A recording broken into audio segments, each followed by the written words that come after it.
আমার প্রিয় দেশবাসী, নমস্কার। এটা ২০২৪-এর প্রথম মন কি বাত অনুষ্ঠান। অমৃতকালে এক নতুন উদ্দীপনা, নতুন তরঙ্গ। দুদিন আগে আমরা সব দেশবাসী সাড়ম্বরে ৭৫তম সাধারণতন্ত্র দিবস পালন করলাম।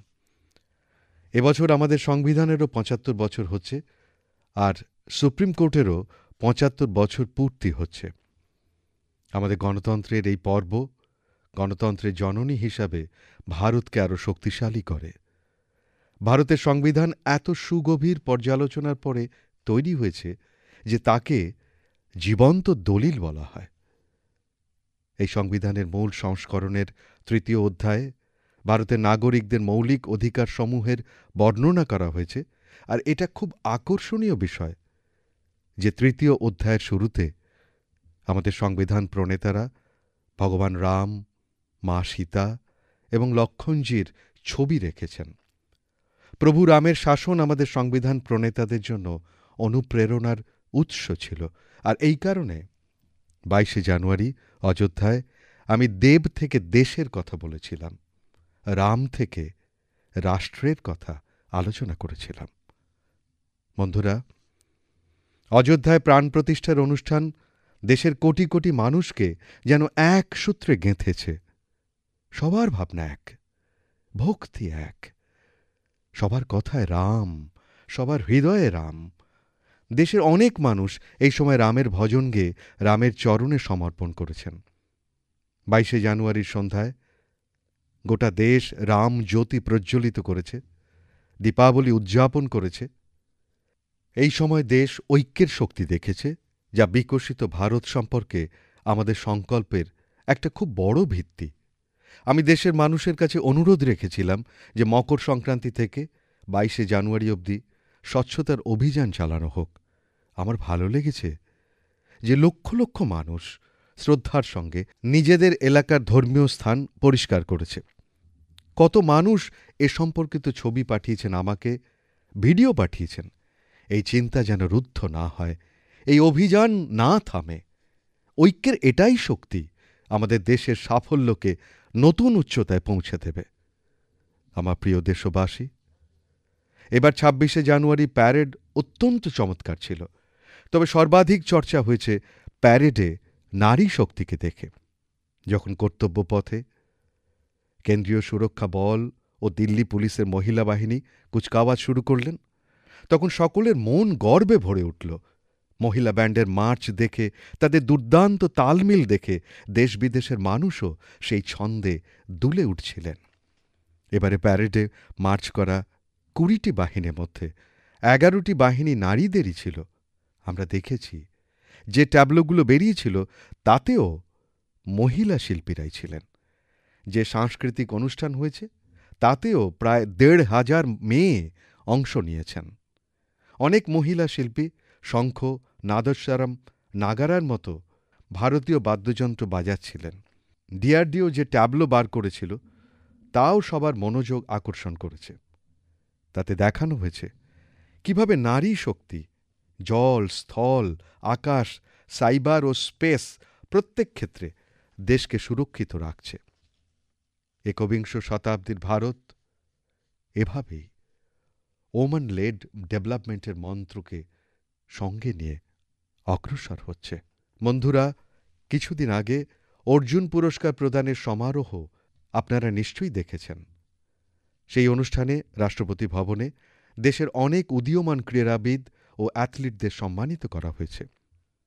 এখানেও যে বিষয়টি প্রভূতভাবে মানুষের মনোযোগ আকর্ষণ করেছে তা হল অর্জুন পুরস্কার প্রাপক মেয়েরা এবং তাদের লাইফ জার্নিজ।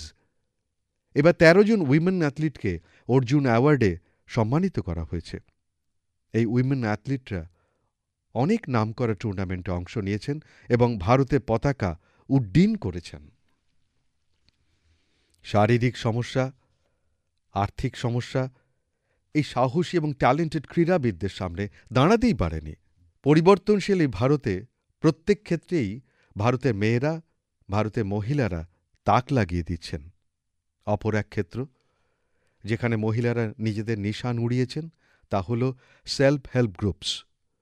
আজ দেশে উইমেন সেলফ হেল্প গ্রুপসের সংখ্যাও যথেষ্ট বেশি এবং নানান ধরনের কাজের ক্ষেত্রেও তারা বিস্তার ঘটিয়েছেন। সেদিন আর খুব বেশি দূরে নেই যেদিন গ্রামে গ্রামে খেতে খেতে নমো ড্রোন দিদি চাষের কাজে সাহায্য করছে এমনটা দেখা যাবে। আমি উত্তরপ্রদেশের বাহরাইচ জেলায় স্থানীয় জিনিস দিয়ে বায়ো ফার্টিলাইজার এবং বায়ো পেস্টিসাইডস তৈরি করেন এমন অনেক মহিলাদের সম্বন্ধে জানতে পেরেছি। নিবিয়া বেগমপুর গ্রামের সেলফ হেল্প গ্রুপসের সঙ্গে জড়িত মহিলারা গোবর, নিমপাতা সহ আরও অন্যান্য কিছু কিছু ঔষধি গাছের পাতার সংমিশ্রণে বায়ো ফার্টিলাইজার তৈরি করেন। ঠিক এইভাবেই মহিলারা আদা, রসুন, পেঁয়াজ এবং লঙ্কার পেস্ট বানিয়ে অর্গানিক পেস্টিসাইডও তৈরি করেন। এই মহিলারা একসঙ্গে উন্নতি জৈবিক ইকাই নামক একটি সংগঠন তৈরি করেছেন। বায়ো প্রোডাক্টস প্রস্তুত করতে এই সংগঠনটি এই মহিলাদের সাহায্য করে থাকে। এঁদের তৈরি বায়ো ফার্টিলাইজার এবং বায়ো পেস্টিসাইডসের চাহিদা দিনকে দিন বেড়েই চলেছে। আজ আশেপাশের গ্রামের ৬,০০০-এরও বেশি কৃষক এঁদের কাছ থেকে বায়ো প্রোডাক্টস কিনে থাকেন।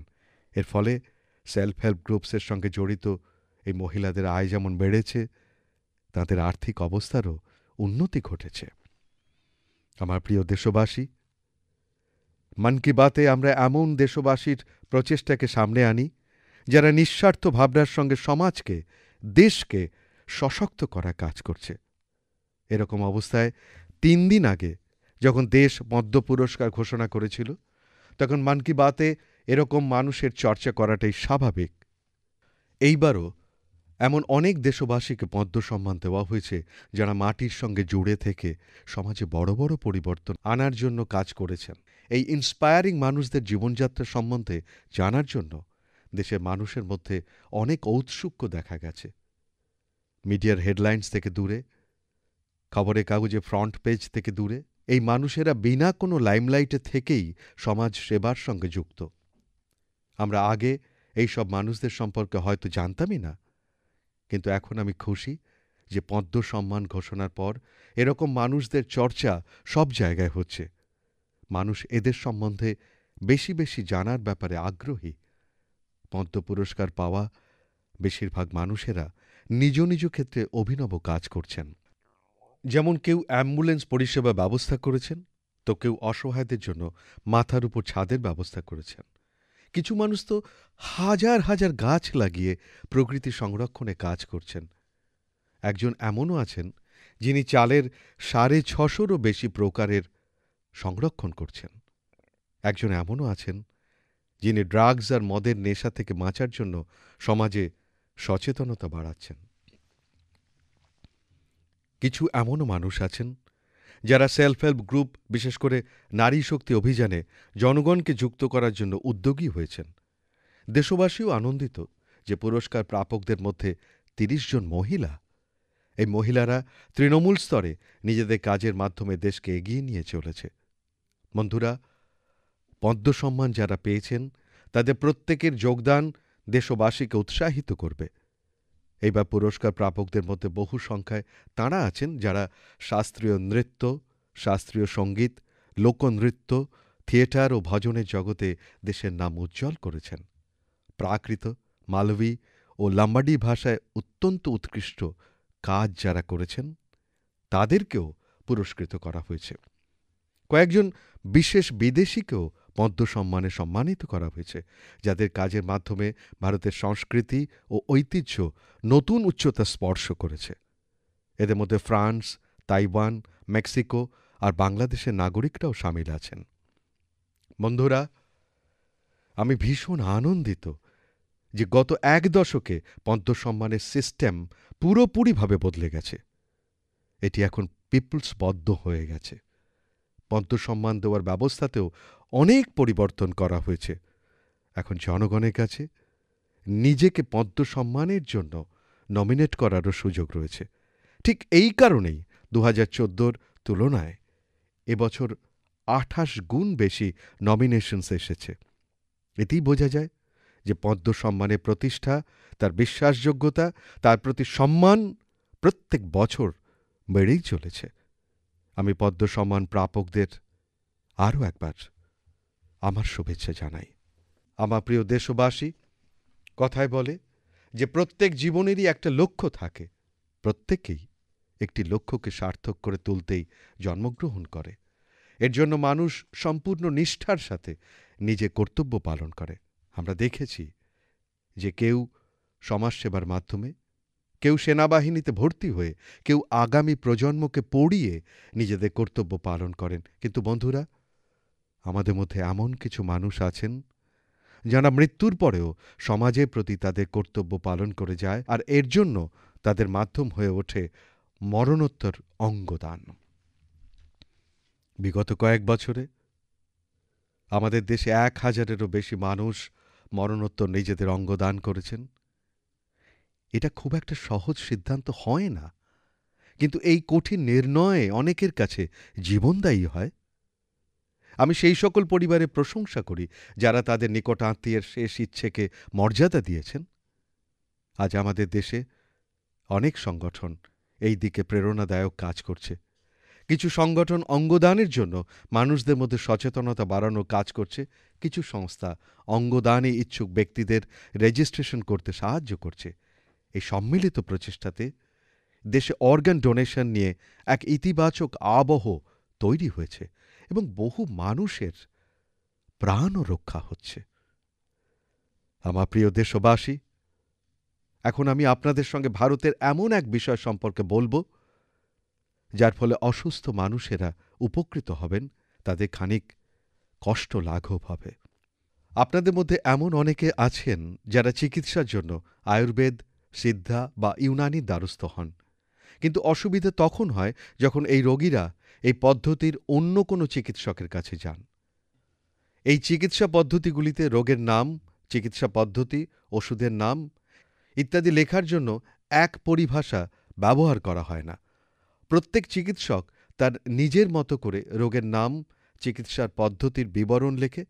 এর ফলে অন্য চিকিৎসকের পক্ষে সেটা সঠিকভাবে বুঝতে অনেক ক্ষেত্রে অসুবিধে হয়। বহু দশক ধরে চলে আসা এই সমস্যার সমাধান এখন পাওয়া গেছে। আমার এটা বলতে খুবই আনন্দ হচ্ছে যে আয়ুষ মন্ত্রক আয়ুর্বেদ, সিদ্ধা ও ইউনানি চিকিৎসার সমস্ত তথ্য ও শব্দাবলীর পর্যায়ভুক্ত করেছে। এই কাজে বিশ্ব স্বাস্থ্য সংস্থাও আমাদের সাহায্য করেছে। এই সম্মিলিত চেষ্টায় আয়ুর্বেদ, সিদ্ধা ও ইউনানি পদ্ধতিতে রোগের নাম ও চিকিৎসাতে ব্যবহার করা শব্দগুলির কোডিং করে দেওয়া হয়েছে। এই কোডিংয়ের সাহায্যে সব ডাক্তার নিজেদের প্রেসক্রিপশনে একরকম ভাষা লিখবেন। এর সুবিধা হলো, যখন আপনি এই প্রেসক্রিপশন নিয়ে অন্য ডাক্তারের কাছে যাবেন, তখন সে আপনার রোগের আগের সমস্ত তথ্য পেয়ে যাবে। আপনার কী রোগ, তার কি বৃত্তান্ত, কবে থেকে চিকিৎসা চলছে, কি কি ওষুধ দেওয়া হয়েছে, কোনো অ্যালার্জি আছে কিনা, যাবতীয় বিবরণ প্রেসক্রিপশনের কাগজ থেকে পাওয়া যাবে। এর আরও একটা সুফল তারা পাবেন যারা রিসার্চের কাজে যুক্ত। অন্যান্য দেশের বিজ্ঞানীরাও অসুখ, ওষুধ ও তার প্রভাব সবকিছু সম্পর্কে তথ্য পেয়ে যাবেন। যত রিসার্চ বাড়বে, আরও বিজ্ঞানীরা এর সাথে যুক্ত হবেন। এই চিকিৎসা পদ্ধতি আরও উন্নত হবে, আরও সুফল দেবে। মানুষের এই দিকে ঝোঁক বাড়বে। আমার বিশ্বাস, আয়ুষ পদ্ধতির সাথে যুক্ত আমাদের চিকিৎসকেরা খুব শীঘ্রই এই কোডিংকে গ্রহণ করবেন। আমার বন্ধুরা, যখন আয়ুষ পদ্ধতিতে চিকিৎসার কথা বলি, তখন আমার চোখের সামনে ইয়ানুং জামোহ ল্যাগোর ছবিও ভেসে উঠছে। সুশ্রী ইয়ানুং অরুণাচল প্রদেশে থাকেন এবং হার্বাল ওষুধের বিশেষজ্ঞ। উনি আদি জনজাতির ঐতিহ্যবাহী চিকিৎসা ব্যবস্থাকে পুনরুজ্জীবিত করার জন্য অনেক কাজ করেছেন। এই অবদানের জন্য তিনি এবছর পদ্ম সম্মান পেয়েছেন। একইভাবে এবছর পদ্ম সম্মান পেয়েছেন ছত্তিশগড়ের হেমচাঁদ মাঝিও। বৈদ্যরাজ হেমচাঁদ মাঝি আয়ুষ চিকিৎসা পদ্ধতির সাহায্যে মানুষের চিকিৎসা করেন।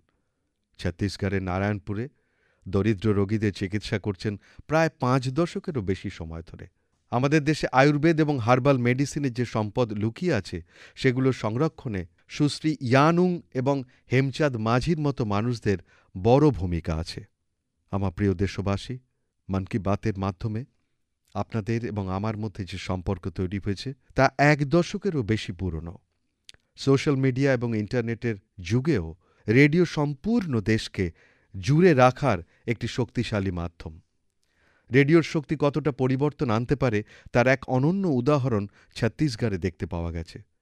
এখানে গত ৭ বছর ধরে রেডিওতে একটি জনপ্রিয় অনুষ্ঠান প্রচারিত হচ্ছে, যার নাম হমর হাতি হমর গোঠ। নামটি দেখে আপনি ভাবতে পারেন রেডিও এবং হাতির মধ্যে আবার কি কানেকশন হতে পারে, কিন্তু এটাই রেডিওর বিশেষত্ব। ছত্তিশগড়ে আকাশবাণীর ৪টি কেন্দ্র অম্বিকাপুর, রায়পুর, বিলাসপুর এবং রায়গড় থেকে এই অনুষ্ঠানটি প্রতি সন্ধ্যায় সম্প্রচার করা হয়। এবং আপনি জেনে অবাক হবেন যে ছত্তিশগড়ের জঙ্গল এবং তার আশেপাশের এলাকায় বসবাসকারী লোকেরা এই অনুষ্ঠানটি খুব মনোযোগ দিয়ে শোনে। হমর হাতি হমর গোঠ এই অনুষ্ঠানে বলা হয় হাতির দল কোন এলাকা দিয়ে যাতায়াত করছে। এই তথ্য এই এলাকার বাসিন্দাদের জন্য খুব প্রয়োজনীয়। যেই বাসিন্দারা রেডিওর মাধ্যমে হাতির দলের খবর পান, ওরা সতর্ক হয়ে যায়। যে রাস্তায় হাতির দল ঘোরে সেই সব রাস্তায় যাওয়ার কোনো আশঙ্কা থাকে না। এইভাবে একদিকে যেমন হাতির দলের থেকে ক্ষতির সম্ভাবনা কমে যায়, তেমনি হাতি সম্পর্কে ডেটা সংগ্রহে সহায়তা করে। এই ডেটা ভবিষ্যতে হাতি সংরক্ষণেও সাহায্য করবে। এখানে হাতি সংক্রান্ত তথ্য সোশ্যাল মিডিয়ার মাধ্যমে মানুষের কাছে পৌঁছে দেওয়া হচ্ছে। এর ফলে জঙ্গলের আশেপাশে বসবাসকারী মানুষদের জন্য হাতিদের সঙ্গে তাল মিলিয়ে চলা সহজ হয়ে গেছে। ছত্তিশগড়ের এই অনন্য উদ্যোগ এবং অভিজ্ঞতার সুবিধা দেশের অন্য বনাঞ্চলে বসবাসকারী লোকেরাও নিতে পারে। আমার প্রিয় দেশবাসী, এই ২৫শে জানুয়ারি আমরা সকলেই ন্যাশনাল ভোটার্স ডে পালন করেছি। এটা আমাদের গৌরবময় গণতন্ত্রের ঐতিহ্যের ক্ষেত্রে এক বিশেষ দিন। এখন এই দেশে প্রায় ৯৬ কোটি ভোটদাতা আছে। আপনারা জানেন যে এই পরিসংখ্যান কতটা বড়? আমেরিকার সম্পূর্ণ জনসংখ্যার থেকেও প্রায় ৩ গুণ বেশি। এটা সম্পূর্ণ ইউরোপের জনসংখ্যার থেকেও প্রায় ১.৫ গুণ বেশি। যদি ভোটদান কেন্দ্রের কথা বলি, তাহলে দেশে আজ তার সংখ্যা প্রায় ১০.৫ লাখ। ভারতের প্রত্যেক নাগরিক যাতে নিজে গণতান্ত্রিক অধিকার ব্যবহার করতে পারেন, এর জন্য আমাদের নির্বাচন কমিশন এমন জায়গাতেও পোলিং বুথ তৈরি করেন যেখানে হয়তো একজন মাত্র ভোটার রয়েছেন। আমি নির্বাচন কমিশনের বিশেষ প্রশংসা করতে চাই, যারা দেশে গণতান্ত্রিক মূল্যকে শক্তিশালী করার জন্য অনবরত চেষ্টা করে চলেছেন। বন্ধুরা, বর্তমানে দেশের জন্য এটা খুবই উৎসাহের কথা, যেখানে এই পৃথিবীতে অনেক দেশের ভোটিং পার্সেন্ট কম হচ্ছে। ভারতে সেখানে ভোটদানের শতকরা হার বেড়েই চলেছে। ১৯৫১-৫২ সালে যখন দেশের প্রথমবার নির্বাচন হয়েছিল, তখন প্রায় ৪৫% ভোটদাতা ভোটদান করেছিলেন। এখন এই পরিসংখ্যান অনেকটা বেড়েছে। দেশে শুধুমাত্র ভোটদাতার সংখ্যাই বাড়েনি, বরং টার্নআউটও বেড়েছে। আমাদের যুব ভোটদাতারা যাতে রেজিস্ট্রেশনের জন্য বেশি সুযোগ পান, এর জন্য সরকার আইনের ক্ষেত্রেও পরিবর্তন করেছে। এটা দেখে আমার ভালো লাগে যে ভোটারদের মধ্যে সচেতনতা বাড়ানোর জন্য সামগ্রিক স্তরে নানা প্রচেষ্টা চলছে। অনেকেই বাড়ি বাড়ি গিয়ে ভোটারদের ভোটদানের বিষয়ে বলছেন, কোথাও ছবি এঁকে, কোথাও পথনাটিকা পরিবেশনের মাধ্যমে যুবক যুবতীদের আকর্ষণ করার চেষ্টা চলছে।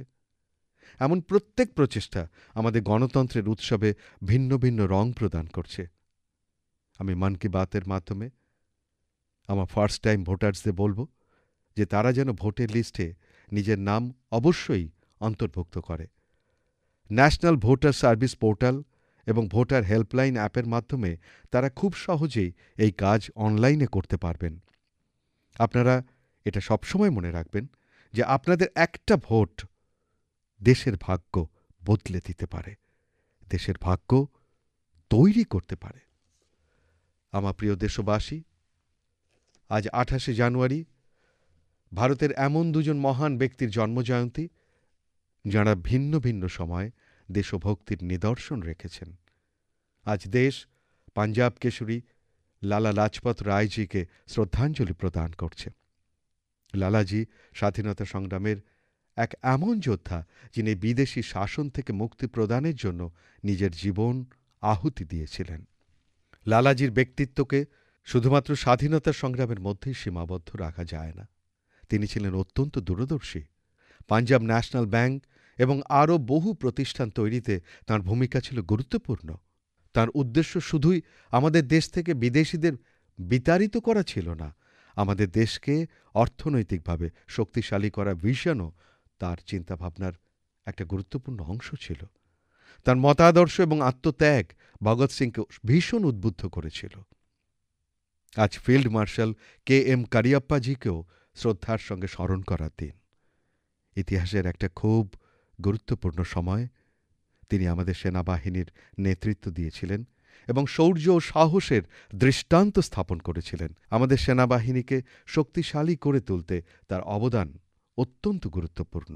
আমার প্রিয় দেশবাসী, এখন খেলাধুলার জগতেও ভারত প্রতিদিন নতুন উচ্চতা স্পর্শ করছে। ক্রীড়া জগতের অগ্রগতির জন্য খেলোয়াড়দের আরও বেশি করে যাতে খেলার সুযোগ পাওয়া যায় এবং দেশে আরও বেশি করে স্পোর্টস টুর্নামেন্টের আয়োজন হওয়া প্রয়োজন, এই চিন্তাভাবনা মাথায় রেখে এখন ভারতে নতুন নতুন স্পোর্টস টুর্নামেন্টের আয়োজন করা হচ্ছে। কয়েকদিন আগে চেন্নাইয়ে খেলো ইন্ডিয়া ইয়ুথ গেমসের উদ্বোধন হয়েছে। সেখানে আমাদের দেশের ৫,০০০-এরও বেশি অ্যাথলিটস অংশগ্রহণ করেছেন। আমি অত্যন্ত আনন্দিত যে এখন ভারতে এই ধরনের নতুন প্ল্যাটফর্ম ক্রমাগত তৈরি হচ্ছে, যেখানে খেলোয়াড়রা নিজেদের যোগ্যতা প্রমাণ করার সুযোগ পাচ্ছে। এমনই একটা প্ল্যাটফর্ম তৈরি হয়েছে বিচ গেমসের। এটি আয়োজন করা হয়েছিল দিউয়ের অভ্যন্তরে। আপনারা নিশ্চয়ই জানেন যে দিউ একটি কেন্দ্রশাসিত অঞ্চল এবং সোমনাথের একদম কাছে। এবছরের শুরুতেই দিউতে এই বিচ গেমসের আয়োজন করা হয়েছিল। এটি ভারতের প্রথম মাল্টি স্পোর্টস বিচ গেম ছিল। এর মধ্যে tug of war, sea swimming, pencak silat, mallakhamb, beach volleyball, beach kabaddi, beach soccer এবং বিচ বক্সিংয়ের মতো প্রতিযোগিতা।